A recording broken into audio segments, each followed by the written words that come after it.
The key to calmer mornings starts the night before. Imagine walking into clean counters, no chaos, no toys on the floor, no tripping over that Lego, no wondering if you cleaned up the macaroni that your kids spilled, at supper the night before. Today, let's talk about the one routine that changed everything for me, the evening reset. If you're a mom who dreams of that homestead life you see on Instagram, but you feel like you'd need an extra 12 hours in your day to make it happen, along with another set of hands, then Simply Living Homestead is for you. Hi, I'm Amanda, wife, mama, and milkmaid. I've learned the secret to simplifying my time and homestead to make room for the moments that matter. If you're ready to get time back in your day, manage your home with ease, and train your children in the way they should go, grab your pitchfork and planner, friend. Let's get to work. Did you know that I have a free community of women just like you? Homesteading moms who are knee-deep in balancing their home, babies, and land. We share time management, home organization tips, and all the fun things that happen on a homestead. Come join us at simplylivingHomestead.com/community or click the link in the description below. Welcome back to the Homestead, friend. Today we're going to be diving into the evening reset. I am going to share how this one simple routine helped me take control of my time and my mornings to help me feel less scattered and chaotic and honestly just kind of like overwhelmed the moment I woke up. I'm going to be sharing how to implement this in your life. We're going to walk through it. We're going to see what an evening reset looks like. We're going to give you tips on how to build your own, and then a couple of tips on how to get the whole family involved. This is going to be a really good one. This one thing, the evening reset, is the thing that really feels like, it's made, I guess I can't say it's made the biggest difference, but it's made the most noticeable difference, right? Like from the moment I implemented it, it has made the most tangible difference in my life. Some of the other things that we've been talking about on the last couple of episodes, I think they've probably made the biggest impact if I was to truly categorize them. But the evening reset, once I kind of broke it down and made it work for my family, it's the thing that has set in motion all of the parts, all of the things that have had to work in tandem. And it really came about the first time I started thinking about it. It came about in a therapy session. I was sitting with my therapist and, just talking like I tended to do. And she was like, Amanda, businesses close with a reset. Why don't you? And I was like, huh? She's like, well, a restaurant, okay? The closing shift is going to do a certain amount of things. They're going to do a certain checklist to make sure that the people that are coming in the morning, that morning shift, that lead shift, don't want to strangle them, right? They don't want to bash the closing shift over the head because they didn't do what they were supposed to do. They didn't sweep the floors or didn't finish wiping down the tables. They didn't clean the bathroom or roll the silverware. Whatever the tasks were that restaurant would need to do, the closing shift is going to make sure that everything is reset so that when the lead shift comes in, everything is going to work. And this made sense to me. I worked in a bulk food store, is I guess what it was. And we essentially had that. We had a closing shift routine, right? Where we had to make sure that certain things were done so that when the people came in the morning, it worked really well. And I worked both shifts and I knew what it was like to come in and not have someone had done the things that they needed to do. Maybe they didn't know. Maybe they were lazy. Maybe something came up and they had to leave quickly. And that evening shift hadn't happened. Like they hadn't put the things away. They hadn't taken out the trash. They hadn't swept the floor. And you just kind of started the morning just feeling really grumpy. You wanted to take the person from the night before and to mimic my husband's word, throttle them real good. So, you probably understand this. So let's translate this into our home, right? I am the closing shift for myself in my home. Great. Same page. Ready? So what are we going to do in our evening reset, that evening wrap up, that evening closing, to make the house feel like it is truly ready for the next day? What are we going to take part in? What steps are we going to do so that morning you thanks you, right? So I'm going to walk you through mine. What does mine look like?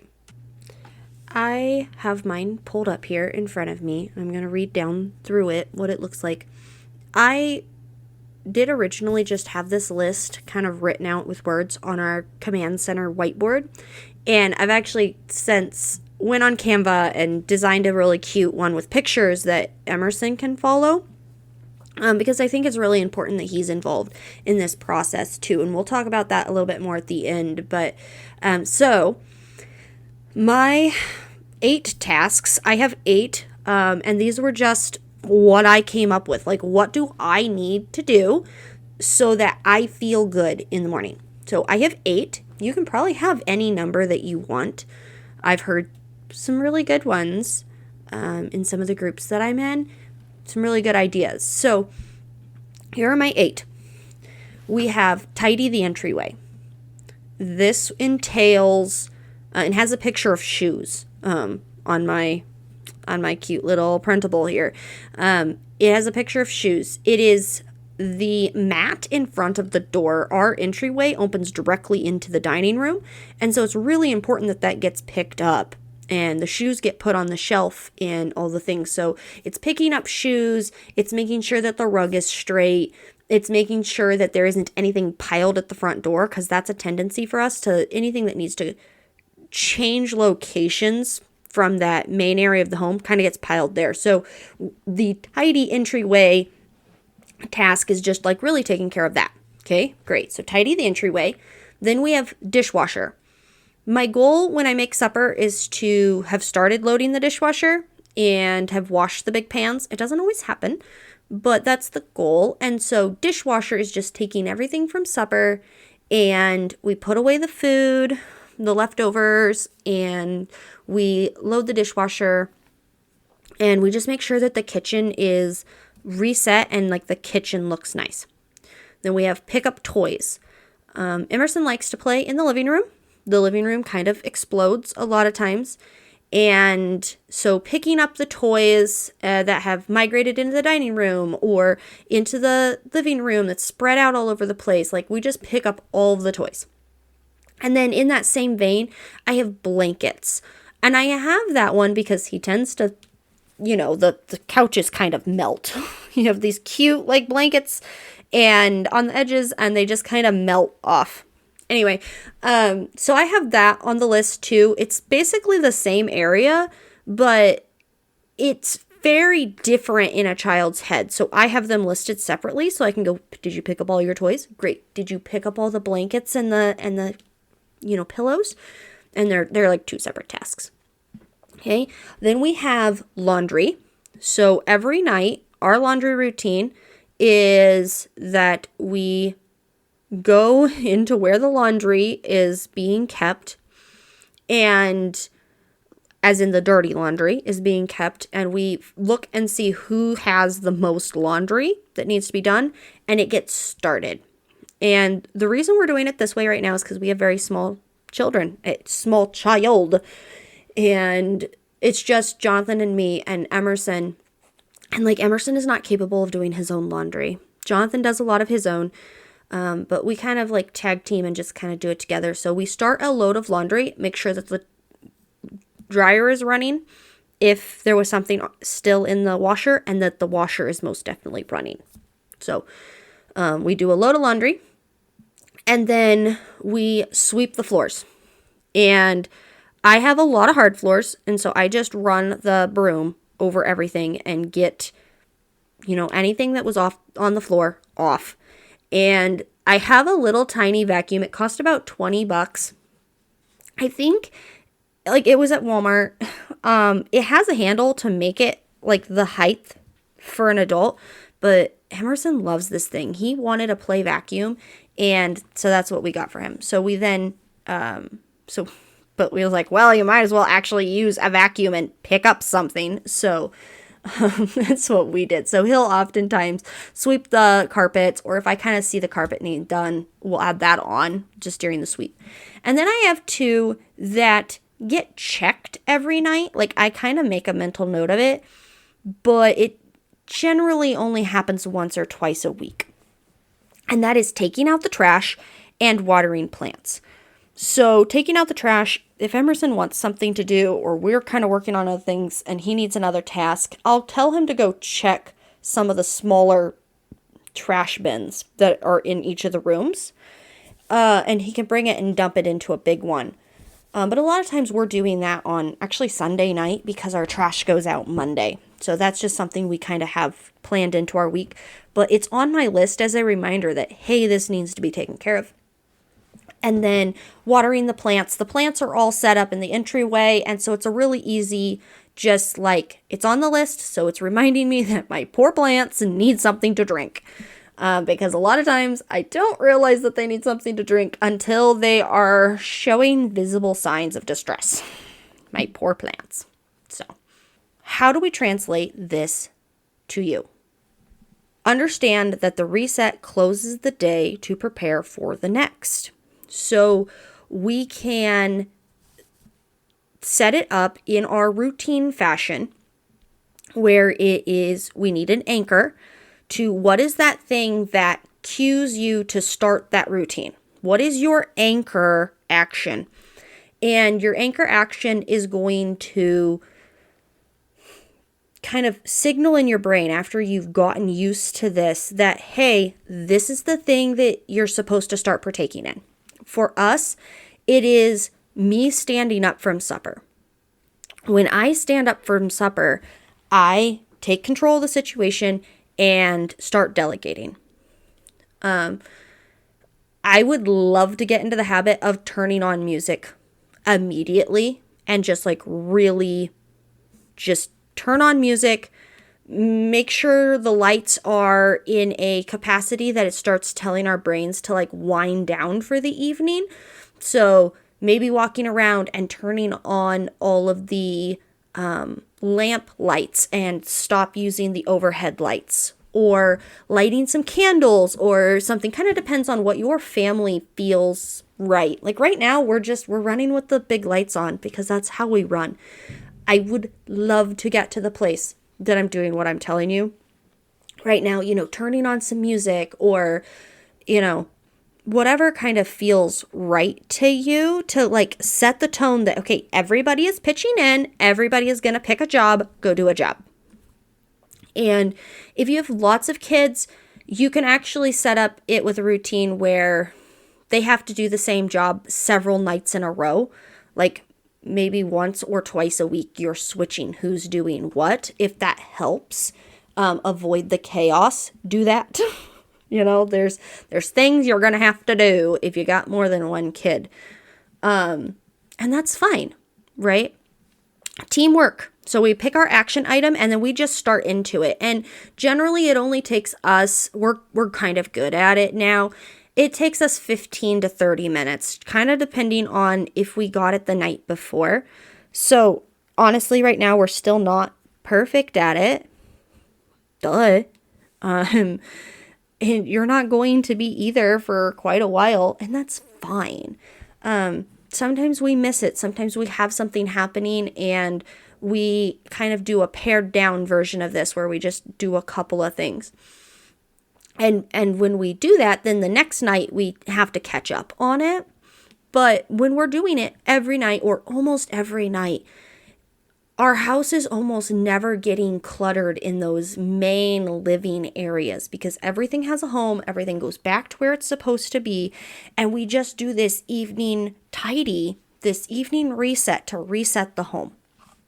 So you can pair it with things that feel natural. For us, we kind of eat a little bit later in the day. We're eating about 6:30, 7 o'clock, sometimes as late as 7:30, just because that's what works for us. So it's very natural for us to go from supper into the evening reset. Whatever you need to pair it with, like a routine that you're already doing, such as bath time, or hey, at this time we start getting the kids ready for bed, drop it in front of that. Or it's honestly better if you're coming off of something rather than before something, but do what you've got to do to habit stack it and stack it on top of each other. You don't have to do this perfectly. You should really just start small and build a rhythm. If you've got lots of kids, pick a job for everybody. If you don't, and this feels really overwhelming, pick one thing. What is one thing that you can do that tomorrow you is going to thank you for? What is one thing? And set a timer and spend 10 minutes doing it. Do it it doesn't have to be done perfectly, but it needs to be done. So set a timer and do it. And when that timer is up, wrap up and be done. Just wrap up and be done. It's okay. Tomorrow you is going to be happy that you did 15 dishes, even if there's still 8 of them sitting there, So I'm going to encourage you to choose an anchor action to signal your reset time and set up an evening reset. In fact, go over to our free Facebook group and post about it. Tell me what you're going to be doing for your evening reset. Tell me what your action, your anchor action is going to be. Tell me where you're going to pair it, what habit you're going to stack it on top of. I really do want to hear from you. You can go over there. It is www.simplylivinghomestead.com/community should get you there. And there's a link in the description below that should take you there. So to recap, calm mornings begin with a calm night. You are going to pick an anchor action. You are going to reset your main living spaces, and then you're going to rest. You're going to rest. You're going to be done for the evening. And then tomorrow when you get up, you are going to feel capable and ready, not behind. And then you get to rinse and repeat. And this isn't a bad thing. I want to leave you with this one thing. I saw it on social media the other day. You can either look at life as a never-ending list of dirty dishes and worn clothes, dirty clothes. Or you can look at life as a never-ending cycle of homemade food and clean bodies. And I just really appreciated that mindset shift. And I hope you do too. If you would like, do it. Go join our Facebook group. We would love to hear from you. Just do it. Just come over there, hang out with us. We're having lots of fun. And, hang out with women that are dealing with a lot of the same things as you are. So we'd love to hear from you. Until next week, friend, have a great week. Hey, Hey neighbor, I hope you enjoyed today's episode. If so, would you take 30 seconds and share this episode with a friend who is knee-deep in their own homestead? Also, please leave me a rating or a review on Apple Podcasts. It thrills me to know that this podcast is helping you. Keep watching those sunsets, friend. I'll meet you back here on the homestead soon for another episode. See ya!